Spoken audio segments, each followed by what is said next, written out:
Oh, whoa, Jesus. Of course, I look up and a bicycle almost pulls out in front of me. So, what day is today? I think today's Thursday. So I went running around this morning, went and looked at a job that someone else messed up a door. So next Tuesday, I'm going to go out there and fix someone else's mistake. Went and repaired a signed glass door today for a customer, and they were showing me some other work that other people did that, of course, we'll be hunting for parts for them. There was a place that sells like tow trucks and tow truck parts, and they had a garage sale right across the street. So I went over there and went to the garage sale. Found pretty cool things. In fact, I found a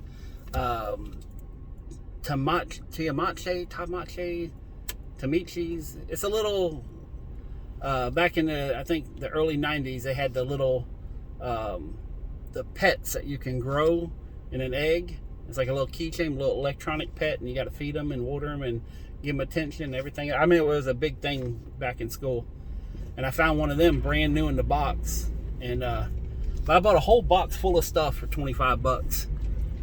And found some cool little things, some old games from the 70s and 80s, and found a set of dominoes that looks like it might be jade.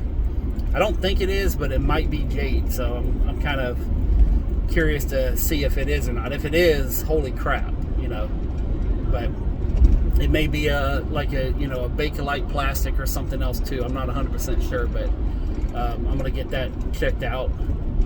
And found an old candy dish that is some of the thickest glass that I've ever seen. I mean, this sucker is heavy. So, but everything was like $2-3. The most expensive thing I bought was $5, which was that glass candy dish. And it's not a big one. It's just, son of a... I just went down the wrong road. I'm in the turning lane of the wrong road. Oh well. I'll take the long way home. But yeah. So on the news today, everybody's talking about, we're going to get rid of masks, but we need to keep masks, but, masks help, but masks don't really help, and blah, blah, blah. And basically, it's been double talk. So, at possible detriment to myself, I'm going to voice my opinion on masks. First off, if you truly sit down and look at the real numbers of masks, the holes in the mask is bigger than the airborne version of whatever disease you want to call it, whatever virus, whatever. But the size of the airborne particles of whatever name you want to bring, if it's smaller than the holes in the mask, guess what? It can go through the mask. The only mask that will actually stop small airborne particles, and the reason I'm saying airborne is the flu. When they say it's airborne because you can cough out droplets of water, mucus. It's concealed in a liquid. It has, it's not just the airborne particle. It's transmitted by, something fluid or viscous, and it has, so wearing a mask for the flu is a good idea, and it will sit on a surface for a certain amount of time. So that's why you have to wipe down surfaces. That's why Lysol was invented, was because of the influenza. Okay? In fact, I don't know, I haven't looked it up, but I'm sure Lysol came probably in the 20s, and, influenza was really bad in like the, 1910, 1919, something like that. 1918, I think, or was it 1819? I don't know. Anyways, but Lysol has been around mainly to stop flu and cold, and which is transmitted via, particles. It's not 100% airborne. It goes through the air, but it's not. Anyways, you know what the hell I'm talking about. So, the only mask that actually, really, truly stops is the double respirator mask that you use when you're painting a car. That will stop everything. Okay, so unless you want to wear one of them, wearing a mask is basically a comfort item. It does, I'm not going to say it doesn't help, but it's It's more for comfort and ease of mind than actually really doing something. All right, that being said, why can't we just die? Thinking, what the fuck? What do you mean, why can't we die?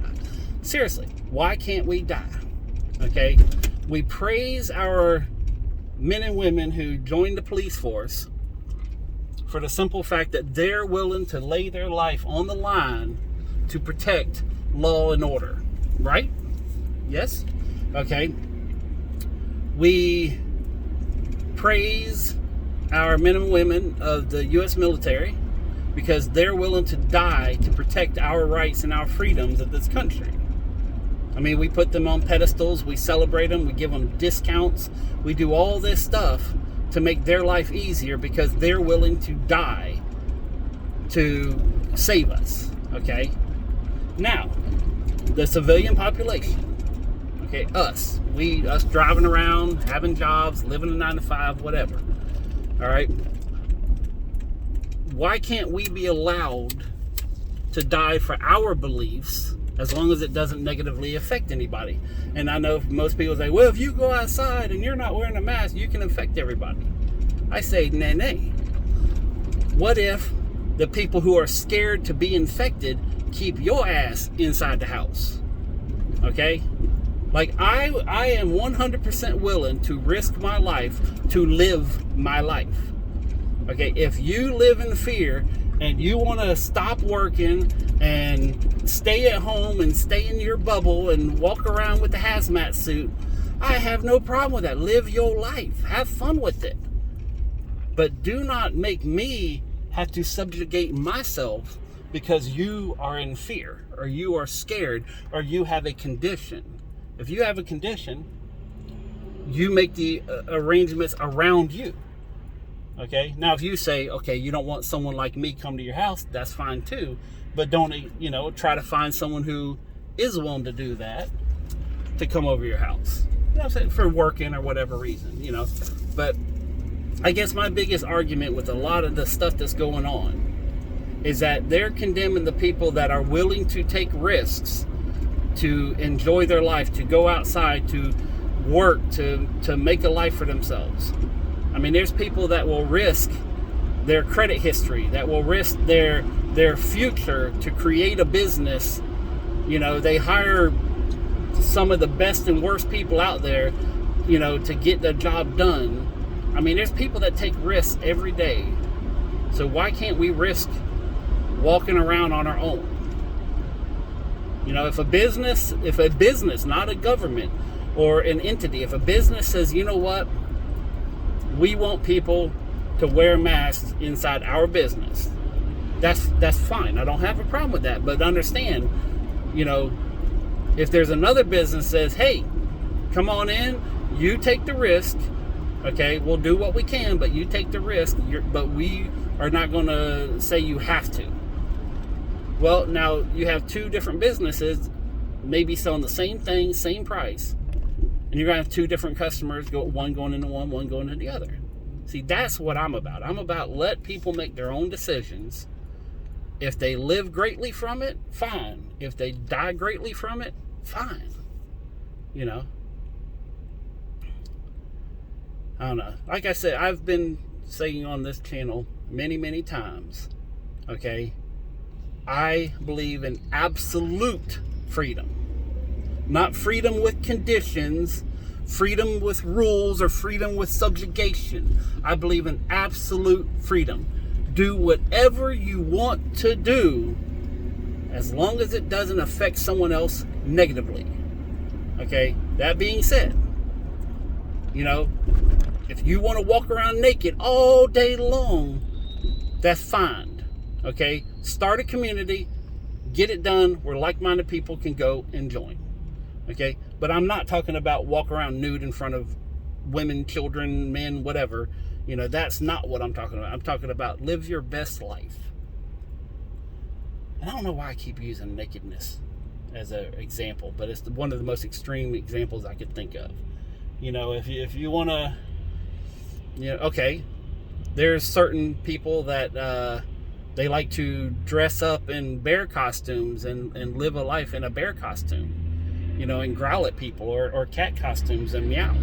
That's fine. I don't know about it, don't really accept it for me, but if that's what makes them happy and they can make a sustainable life without being leeches on society, I say go for it.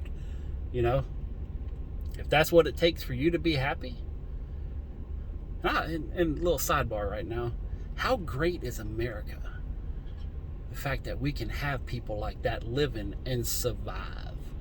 Think of any other country on this planet to where you can acceptably, conditionally, but you're not going to get arrested or murdered for acting like a farm animal. How great is this country? And there's another argument, like, what the hell has happened to this country? We can definitely go down a different road there, but wow. America is the greatest country in the world, bar none. And the worst part about it is most people who hate America are Americans. Every other country dreams. They have fever dreams and will risk their lives, will give up their children to strangers in the hopes of just the kids making it here,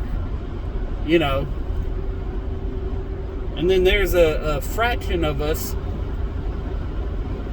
here around us, it's everywhere, that want to destroy what makes us great, the freedom. Wow. I'm thinking of a lot of stuff that, I'm saying some shit, but I'm thinking of a hell of a lot more. So, but yeah, it's, just, I guess the moral of this is live your best life. It's if you have something negative in your life, get rid of it. I'm not talking about murdering a spouse. I'm not talking about nothing like that. But if you're having trouble making a truck payment or a car payment or a house payment, do you really have to have that?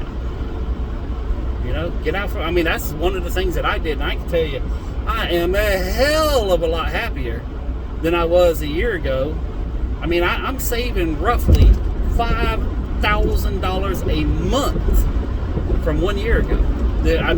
What I was paying a year ago to right now, I am saving roughly $5,000 a month of bills that I no longer have.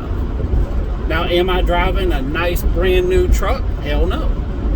I'm driving a truck that every time it rains, it pisses down on me. I have to keep a little spot sectioned out because I know that's where the water drains in the back.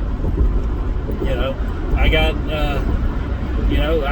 the bills I have are because I own way too much shit. And I'm trying to get rid of that so I can get rid of even more bills. So, I don't know if I mentioned, but I went over to a record company to hunt for my toolbox. They didn't have any, but they're going to look around and hopefully call me. I'm just thinking about the unicorn van. I need to get started working on that, but now I'm back on the grind, so it's going to take me a while. In fact, you know what? I might go over here and talk to a body shop, see if they'll even want to do that. Yep, that's what I want to do. So I'm up in Yulee, Fernandina area right now. And fix the sliding glass door for a customer. But yeah, it's a big loop. We just made a big loop, so I started talking about work, went on a wild ass tangent, and now I'm back to work. But tomorrow I'm looking at more jobs, collecting more money. I'm probably going to collect about $3,000-4,000 tomorrow if everything goes average. Maybe a little bit more, but we'll see. I know I got $1,700 I'm collecting from one customer, $1,500 from another, and then maybe $1,000 from a third. So we'll see what happens. But doors and windows, a lot of money in it if you're pretty decent. So, but anyways, that's it for right now. I'm gonna go over here and see if I can talk someone into doing a whole bunch of body work for next to nothing. So, peace, love, money. I'm out.